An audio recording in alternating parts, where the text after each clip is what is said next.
Welcome back guys आपके अपने YouTube channel all about sea blogs में। तो आज का हमारा टॉपिक है how to join merchant navy as a GP rating. तो ये सब जानने से पहले आपको पता होना चाहिए जीपी रेटिंग का मतलब क्या है। जीपी रेटिंग का मतलब होता है जर्नल पर्पस रेटिंग। तो जब आप जीपी ग्राउंड से आप जाएंगे तो उससे पहले आपको पता होना चाहिए कि आपकी क्वालिफ़िकेशंस क्या होने चाहिए, आपको कौन सी क्वालिफिकेशन होंगे तो आप merchant navy as a GP rating आप ज्वाइन कर सकते हैं। तो फर्स्ट ऑफ ऑल ऑफिसर्स के लिए नॉर्मली साइंस साइड होनी चाहिए, लेकिन फिर भी अगर आपने 12th आर्ट्स से या कॉमर्स से कर रखी है तो भी आप मर्चेंट नेवी ज्वाइन कर सकते हैं, but as a GP rating. तो GP rating normally 10th base पे होता है। तो अगर आपने +2 लाइक कॉमर्स से या आर्ट्स से कर रखी है तो आप 10th बेस पे जीपी रेटिंग कोर्स में एडमिशन ले सकते हैं। उसके लिए एक और चीज़ क्या इंपॉर्टेंट है कि आपका जो मार्क्स हैं वो इंग्लिश में 10th क्लास में आपके मार्क्स इंग्लिश में 50% से ज़्यादा होना चाहिए।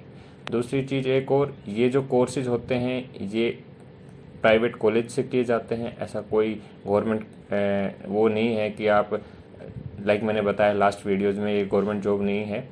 तो आपको जो कोर्सेज हैं वो प्राइवेट फ़ीस पे करके फिर ही कोर्स आप कर सकते हैं और उसके बाद आप जीपी रेटिंग ज्वाइन कर सकते हैं मर्चेंट नेवी में। दूसरी चीज़ एक और, आपको जो कॉलेज आप जब ज्वाइन करेंगे तो ध्यान रखिए कि वो कॉलेज डीजी से अप्रूव्ड होने चाहिए, यानी कि डीजी अप्रूव्ड कॉलेज से ही आपको अपना कोर्स करना है। दूसरी चीज़ एक और हम डिस्कस करेंगे कि नॉर्मली इस कोर्स के बाद आपको जहाज़ पे कौन कौन से साइड जा सकते हैं, like deck side, engine side, और उसके बाद नॉर्मली फ़ीस कितनी होती है कॉलेज की और कितने से, मतलब मैं आपको एक एग्जैक्ट फ़ीस तो नहीं बता पाऊँगा क्योंकि नॉर्मली स्टेट वाइज और कॉलेज वाइज थोड़ा बहुत डिफरेंस होता है। 5,000, 10,000, 15,000 का हर कॉलेज की फ़ीस में, वो उसकी फैसिलिटीज़ के हिसाब से होता है। कोई कॉलेज हॉस्टल में एसी रूम्स अवेलेबल करवा देते हैं तो उसी हिसाब से 5-10 हज़ार रुपये ऊपर नीचे होते रहते हैं। तो वो कॉलेज फैसिलिटीज़ के ऊपर डिपेंड करेगा कि आपकी कॉलेज की फ़ीस, बट ज़्यादा फ़र्क नहीं, वही 15 से 20 हज़ार रुपये का फ़र्क आता है। सो फर्स्ट ऑफ ऑल हम स्टार्ट कर लेते हैं कॉलेज फ़ीस से ही। नॉर्मली जीपी रेटिंग कोर्स की जो फ़ीस होती है वो वेरी करती है 2.5 लाख से 3 लाख मैक्सिमम।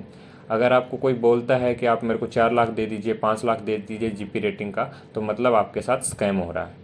तो बिल्कुल आप इस वीडियो को ध्यान रखिए कि और आपका कोई दोस्त अगर करना चाहता है जीपी रेटिंग तो आप उसको शेयर भी कीजिए। अगर आपको लगता है कि वो किसी एजेंट के चक्कर में फंस रहा है या उसके साथ स्कैम हो सकता है या होने वाला है, तो आप उसको ये वीडियो शेयर कीजिए ताकि उसको पता लग जाए कि नॉर्मली जीपी रेटिंग कोर्स की फ़ीस कितनी होती है। क्योंकि जो बेचारे लोग होते हैं जिनको पता नहीं होता है कि नॉर्मली मर्चेंट नेवी की जीपी रेटिंग फ़ीस कितनी होती है, वो एजेंट्स लोग उनके साथ स्कैम करके उनसे लाखों रुपए लूट लेते हैं। तो मेरा जो मेन मोटो है ये वीडियो बनाने का वो यही है कि नॉर्मली लोगों को पता लगे, इन्फॉर्मेशंस मिले कि जीपी रेटिंग होता क्या है, कोर्स क्या होता है, कहाँ से आप कर सकते हैं, कौन कौन से कॉलेज हैं, कितनी फ़ीस होती है, जीपी रेटिंग करने के बाद आप जहाज़ पे कौन कौन से साइड जा सकते हैं और कहाँ से स्टार्ट कर सकते हैं। तो जैसा कि मैंने आपको बता ही दिया है कि नॉर्मली जो फ़ीस होती है जीपी रेटिंग की वो 2.5 लाख से 3 लाख मैक्सिमम होती है। वो डिपेंड करता है अपना जीपी रेटिंग जो आपका कॉलेज है उसकी फैसिलिटीज़ के ऊपर। दूसरी चीज़ ये कि जो ये कोर्स होता है वो 6 महीने का होता है, 5 से 6 महीने का कोर्स होता है जिसके अंदर आपको बताया जाता है बेसिक चीज़ें जहाज़ के बारे में कि जहाज़ पे नॉर्मली कैसे काम किया जाता है, सेफ्टी एंड ऑल्स, ये सब चीज़ें आपको इस कोर्स में बताई जाती हैं।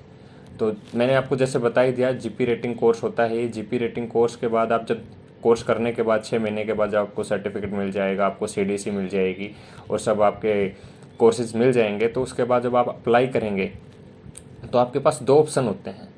जीपी रेटिंग का मेरे को यही सबसे अच्छा या फ़ायदा आप बोल सकते हैं फ़ायदा लगता है कि आपके पास 2 ऑप्शंस होते हैं जहाज़ पे जाने के लिए। आप डेक साइड भी जा सकते हैं, आप इंजन साइड भी जा सकते हैं। तो इंजन साइड के लिए भी आपके लिए रास्ता खुल जाता है जीपी रेटिंग करने के बाद, और डेक साइड के लिए भी खुल जाता है। जबकि डीएनएस और बीटेक वालों के लिए ऐसा नहीं होता। अगर आप डीएनएस या बीएससी करके जाते हैं नॉटिकल साइंस में तो आप ऑफिसर लाइन से ही जा सकते हैं डेक साइड में। और अगर आप बीटेक या मतलब मरीन इंजीनियरिंग करके जाते हैं तो आपके लिए सिर्फ इंजीनियर्स के साइड ही जा सकते हैं, यानी कि इंजन साइड ही जा सकते हैं। तो जीपी रेटिंग का आप एक फ़ायदा भी बोल सकते हैं कि आपके लिए दोनों रास्ते खुले होते हैं, आप डेक साइड भी जा सकते हैं और इंजन साइड भी जा सकते हैं। तो ये सब आपके लिए आई थिंक बहुत इन्फॉर्मेशनल रहा होगा इतना। वीडियो। बाकी की वीडियो के लिए आप कंटिन्यू करिए, क्योंकि मैं आपको बहुत सारी चीज़ें बताने वाला हूँ जीपी रेटिंग के बारे में।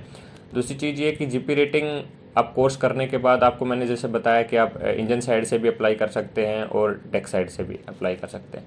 तो डेक साइड से आप कैसे कैसे अप्लाई कर सकते हैं, किस किस पोस्ट पे अप्लाई कर सकते हैं, तो उसका होता है ओएस या फिर ट्रेनी ओएस। तो आपको मैंने बताया ही है कि ट्रेनी ओएस और ओएस, अगर किसी ने रैंक्स के बारे में जानना है तो मेरी एक और वीडियो है, मैं डिस्क्रिप्शन में उनका लिंक डाल दूंगा, तो आप वो सब वीडियोस देख सकते हैं, ताकि आपको पता लग जाए कि किस रैंक की कितनी सैलरी होती है और जहाज़ पे कौन कौन से रैंक होते हैं। और मैंने ये एक्सप्लेन भी किया है उसमें कि कितने जहाज़ पे कितने मतलब डिपार्टमेंट होते हैं, उनमें कौन कौन से रैंक हैं। तो मैं डिस्क्रिप्शन में वो वीडियो भी डाल दूंगा, तो आप वो वीडियो भी चेक कर सकते हैं। तो मैंने जैसे बता ही दिया, डेक साइड से आप ट्रेनी ओएस या फिर ओएस आप ज्वाइन कर सकते हैं।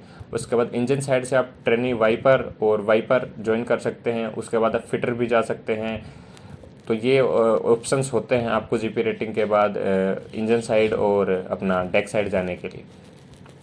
दूसरी जो चीज़ होती है वो मैंने आपको फीस एक्सप्लेन कर ही दी है, लेकिन ये सब चीज़ आप कोर्स ज्वाइन करने से पहले एक चीज़ ज़रूर ध्यान रखिए कि आपका जो कॉलेज है वो डीजी अप्रूव्ड होना चाहिए। दूसरा एक चीज़ और मैं आपको इम्पोर्टेंट चीज़ बता देता हूँ कि नॉर्मली जो कॉलेजेस हैं वो जीपी रेटिंग के लिए दिल्ली में भी हैं, कोलकाता में भी हैं, अपना चेन्नई में भी हैं और मुंबई में भी अवेलेबल हैं। कोची भी हो सकते हैं, कोची का मैं कंफर्म नहीं हूँ, लेकिन नेक्स्ट वीडियोस में आपको बता दूंगा। नेक्स्ट एक और वीडियो बनाने वाला हूँ मैं स्पेशली कॉलेज के बारे में, कि नॉर्मली कौन कौन से कॉलेज हैं जो आपके लिए जीपी रेटिंग कोर्सेज को आपके लिए अलाउ करते हैं और कौन कौन से मतलब कॉलेजेस में जीपी रेटिंग कोर्स अवेलेबल है। तो आप वहां जाके उनकी वेबसाइट पे भी चेक कर सकते हैं। दूसरी चीज़ एक और कि ऐसा नहीं होता कि आप कभी भी जाएंगे, अब जैसे अभी ने आप मेरा वीडियो देखा और आपका मूड बन गया कि हम जीपी रेटिंग कोर्स कर लेते हैं, तो इनके भी कोर्सेज के जो अपनी क्लासेज हैं वो अवेलेबिलिटी देखनी पड़ती है, कि क्योंकि हर एक कॉलेज की एक लिमिटेड सीट्स होती हैं। किसी कॉलेज में 60 सीट होती है एक बैच की, किसी में 80 सीट होती है, किसी में 120 की।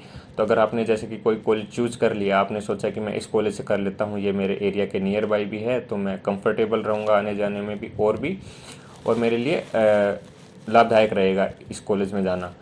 तो वो चीज़ें आप पहले कंसल्ट कर लीजिए कॉलेज से, आप उसकी वेबसाइट पे जाके चेक कर लीजिए, उनसे कॉन्टैक्ट नंबर निकाल के आप एक बार उनसे कॉल कर लीजिए कि सर मेरे को ज्वाइन करना है आपका बैच, तो सीट अवेलेबल्स हैं या नहीं है। क्योंकि अगर आप ऐसे ही बिना बात किए और आप सोचेंगे कि, तो आपका आपका थोड़ा टाइम वेस्ट हो सकता है, क्योंकि ये सब चीज़ें डिपेंड करती हैं कि कॉलेज में अभी सीट्स उस कोर्स में अवेलेबल हैं कि नहीं।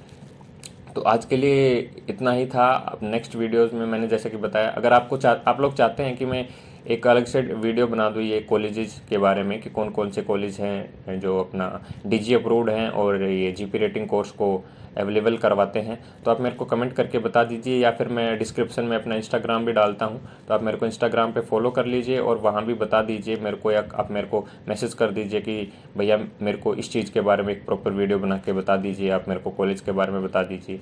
अपना जो नेक्स्ट वीडियो है वो आने वाला है हाउ टू ज्वाइन डीएनएस, मतलब how to join deck side और how to join engine side. तो ये दोनों मैं अलग अलग वीडियो बनाने वाला हूँ। तो आपको किस चीज़ के बारे में और भी पूछना है तो आप मेरे को मैसेज कर दीजिए। बाकी चैनल को सब्सक्राइब कर लीजिए और बेल आइकन को दबा दीजिए, ताकि जो भी नेक्स्ट वीडियो आएगी, इन्फॉर्मेशनल वीडियो आएगी, वो आप तक पहुंच जाए। आज के लिए बस इतना ही था। चलिए, ध्यान रखिए। अभी फिर से कोरोना बढ़ रहा है, तो आपको और अपनी फैमिली का ध्यान रखिए। वैक्सीन्स अभी चालू हो गई हैं लगना नॉर्मली, तो आप ट्राई कीजिए कि अपना वैक्सीन भी ले लीजिए टाइम से। तो thank you, bye bye, take care. मिलते हैं एक नेक्स्ट वीडियो। एक तो लाइक और शेयर ठोक दीजिए, महाकाल का दबा के लाइक और शेयर ठोक दीजिए।